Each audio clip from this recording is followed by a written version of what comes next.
Okay, guys.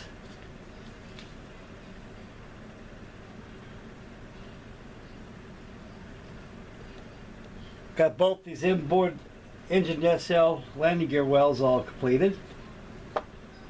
Next step, we're going to go over here and grab the inboard engine nacelles where they go into. Alrighty then.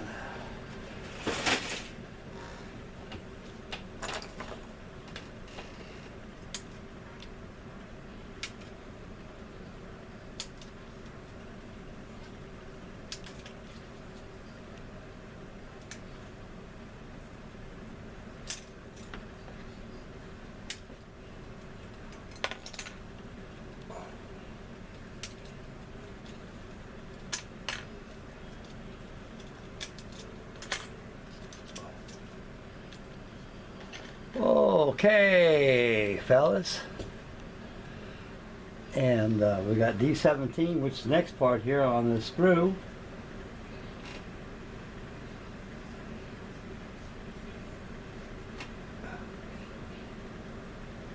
If I can find D13 here. Is that D13? D17, D13? D17.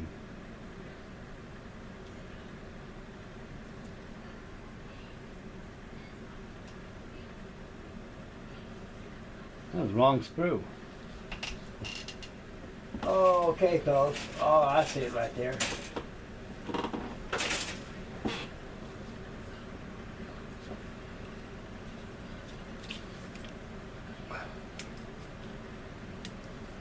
Alrighty.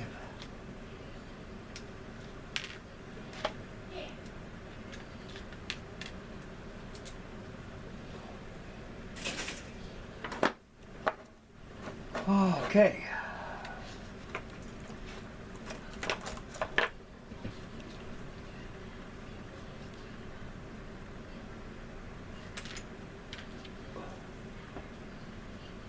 Pretty clean. I got those right on, fellas.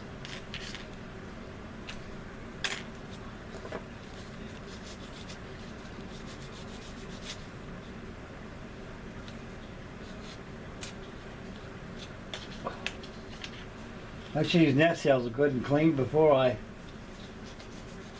cement them together.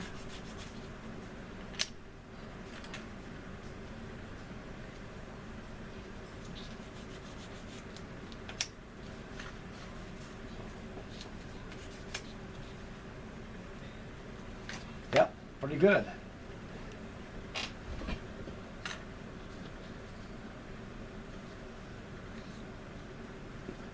And these parts right here, which is the front inner well of the undercarriage,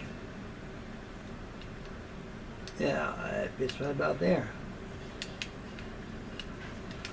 You got a tongue right here in the inner, fell two little tongues.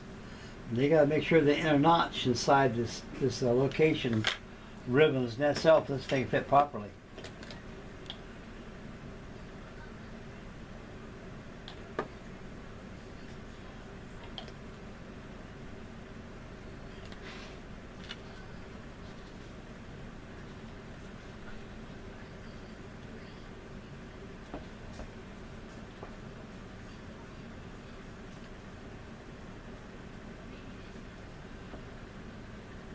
That's how it goes, just like that, fellas, as you can see here. Apply the application of the glue. Make sure that these are two female halves. It goes so like that. Okay, this is one assembly here set, done. Got one more to go.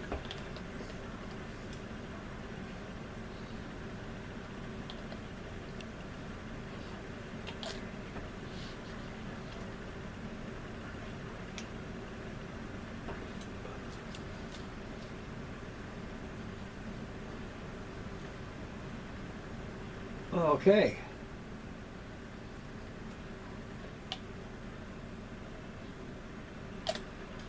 All right, gentlemen. We got those cemented in inboard nacelles. Oh yeah, look, it looks like a fuel tank. F-20 must have passed that by. Okay, that fits on the two riding saddles on that wing rib, on that engine nacelle wheel well. Okay. Those be next up. We close up the engine nacelles.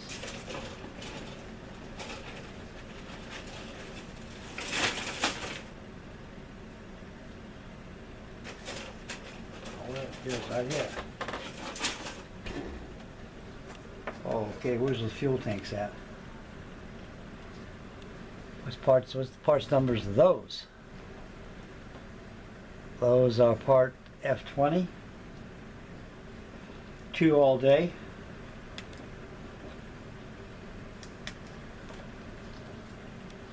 The screw cutters right here do a good job. This was a good practice, fellas. Since the event of these screw cutters, they really save you parts. Because I've seen a lot of guys come out here and take these, rip them out the trees, break parts. And believe you me, that's inappropriate to do that, because it just breaks parts and devils your pleasure in repairing those parts because of careless workmanship. Okay, fellas, and this fuel tank fits right over in here. Yep. Fits right on that rail right there.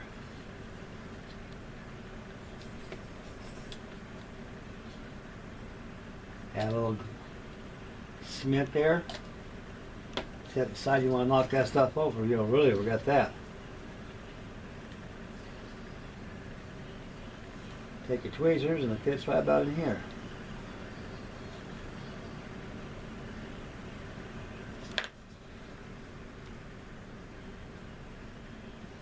I don't know if that's your fuel tank or what keeps the hydraulic fluid or what, fellas, don't really know. I know one thing glues on just like that.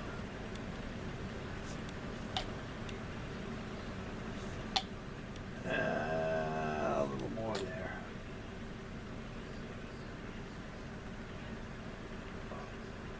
Okay, boys, we'll go over here and do the same thing over here like we did on engine SL. It's real good. This kit virtually builds itself.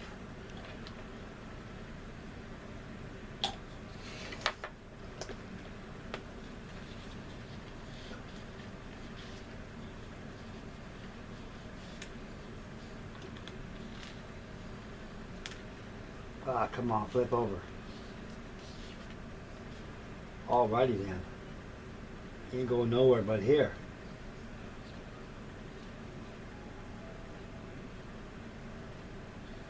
That's where you're going, right here.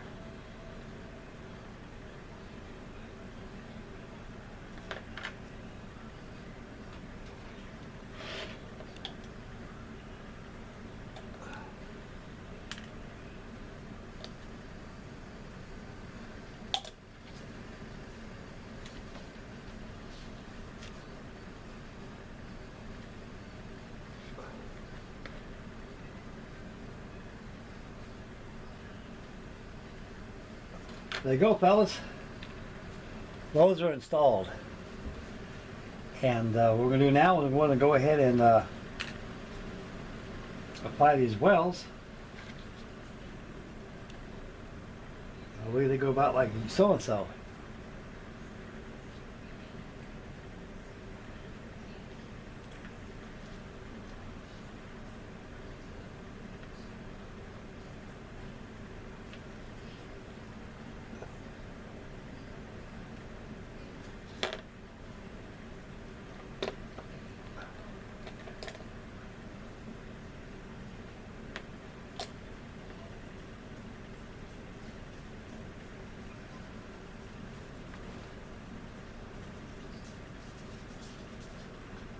And you got alignment pins inside this wheel well right here where I'm applying this glue, fellas. This is where the top of the wheel well fits, so make sure it's in proper location.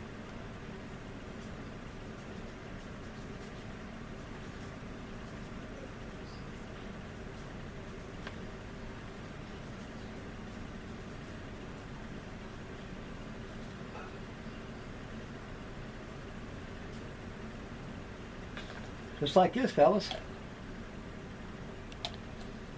I like these interlocking notches they got on this. Makes life real easy.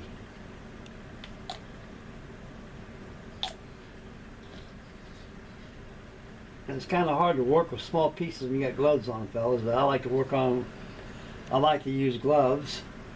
And I know it's kind of hard to feel, but protect your hands, and you don't want to get no extra stuff on top of your plastic, though. You have standing up later. Okay, boys, that's about does it right there. And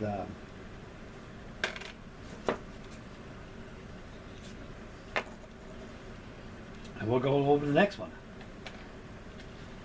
And we'll close them off.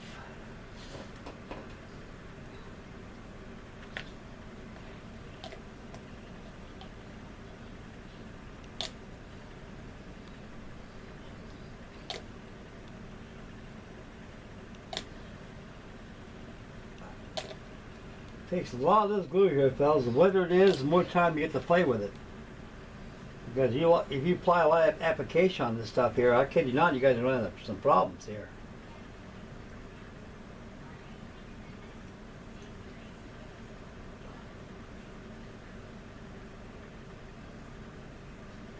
Alrighty.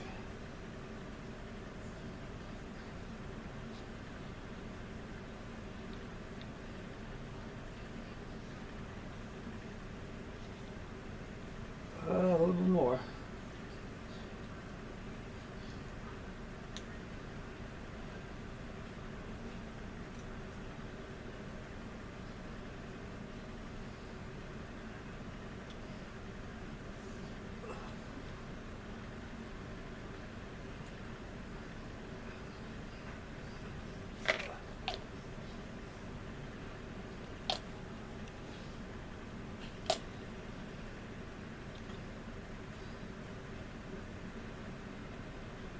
There.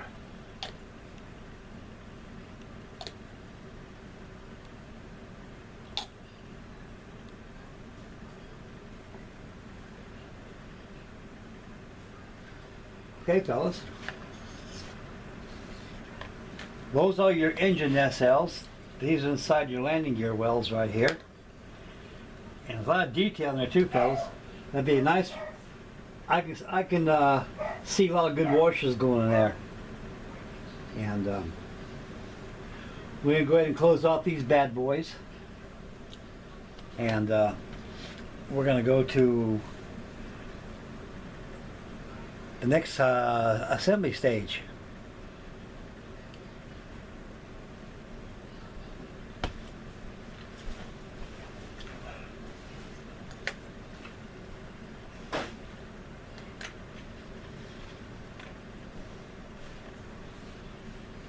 This smells good.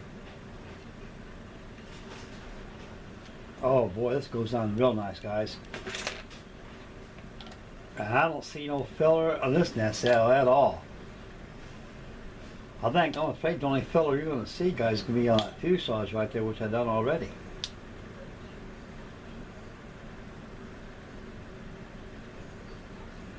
And the top of this wheel well here fits precisely the same way it's done on the inboard portion of the engine nacelle. That way this thing is mechanically sealed right the way it's supposed to go, and makes the unit very strong.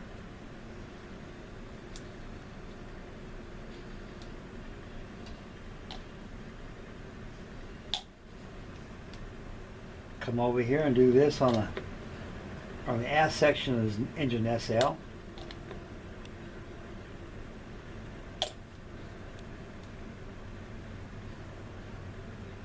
If there's no pressure, it gets pushing like that fuselage, fellas, this stuff works real well in the snap without no problems. But when you run into trouble with a tight fuselage, that carbide glue really comes in handy. Right there is fine, fellas. A little bit of that glue oozed out. You want to save that right there. Here's a tip for you. When you see that glue puddle up like that, leave it there. When it dries, come back with your sanding board and sand it off, and that serves like a filling agent right there. And that's one less hassle right there to worry about.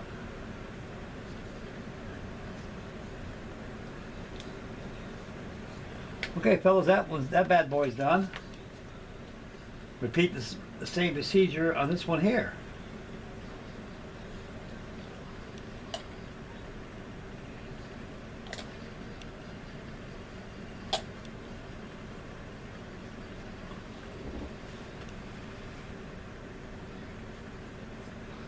The more you squeeze, you can see how that stuff, it's like a solvent dissolves that plastic as it melds. As it melds through, it causes a little pudding right there, like a little puddle. And that's what you gotta look for when you squeeze, when you use this kind of glue, because it's actually 2-in-1 glue, a filler, also an adhesive.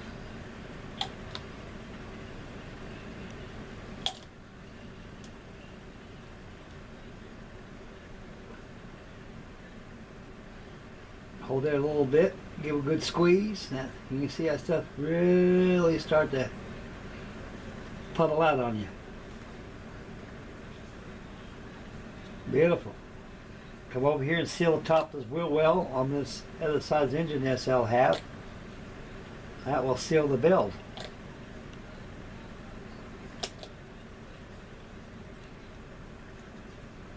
While you're holding it over here with left hand, come back. Repeat the process on the top of the engine nacelle. Kind of pinch that together a little bit. Just like that. Woo. Man, this thing really goes together good. I like this. Thank you, Airfix. I've always been an Airfix fan ever since boyhood. I got introduced by Airfix by my Aunt Edie. She was a missionary. And I love her very much. She's my mother's sister, and she's still alive. I don't have too many immediate family members in this world. They're like everybody, they're dying off. And she did some missionary work in England. And I was about 16 years old in my youth. I was a very young boy. And my Aunt Edie always bought me models from different places in the world where she moved, where they done their missionary work at and came back. And so my first one I've ever built was a Lockheed Hudson by Airfix. And I don't know how much it was in England, but it had 83 cents on the box top. That's how much it costs in the United States of America. Well, she came, on a return back from England, I don't know what parts, but she always gave me a hug and a kiss on the cheek, and presented me with a gift from a country, from a far away place. And I opened it up, and there's that Lockheed Hudson. I said, "Wow, man!" I said, "Airfix, I never heard of these people before." And back stateside, we're building up from Aurora, Monogram, Revell, Ringo, ITC, Ideal, Marks, and Comet. They were the leading hobby manufacturers at that time. And I got that Hudson bomber. I remember it was molded in silver plastic. And it too was a gimmick model. The props turned, the stabilizers worked, the ailerons worked, landing gear retracted, the props turned. I was really into that kit. And they're so incredibly cheap. And by the fall of 1963, Airfix was introduced here in the United States of America. And believe you me, everybody in the world like me who builds models was buying those kits like hotcakes, because they're quite new to us. And we've seen a lot of kits that were never touched by domestic manufacturers. And I love those kits that came from England. And I believe my second one was the Short Sunderland flying boat. I still got that kit.